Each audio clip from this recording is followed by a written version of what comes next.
قد كفاني علم ربي من سؤالي Dia raja واختياري Purhun kamu naungan Allah di atas manusia.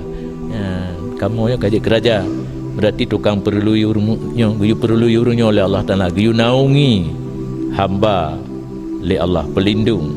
Sungguh berbanggalah ulama. Ad-dhillu muzal, yang namanya pelindung itu satu saat akan hilang. Bayang gada hotel jatimang, oh nyan kemah hotel kata le hanali, oh nyan gedung tiga gempa kabe. Nahnu hamilu ilmihi ta'ala, kamu tukang gulam ilmu Allah Ta'ala. Kan payung punya payung pul angin gak ada. Ilmu sifatul lazimah lahu ta'ala, yang namanya ilmu itu sifat yang lekang ba Allah Ta'ala. Walaysa lahu zawalun, hana bagi ilmu itu hilang. Fala yadhillu man azzahullah, maka hanjit penghina orang yang kagum mulia oleh Allah bil mukhalatati ilal umara, nganjak pelawak dro kepada pemimpin. Ilmu han hilang, tak pelawak dro dengan payung mono.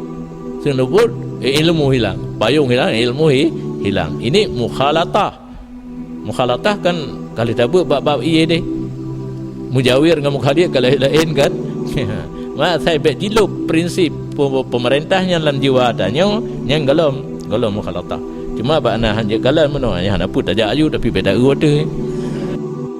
ابتهالي شاهد لي بافتقاري قد كفاني علم ربي من سؤال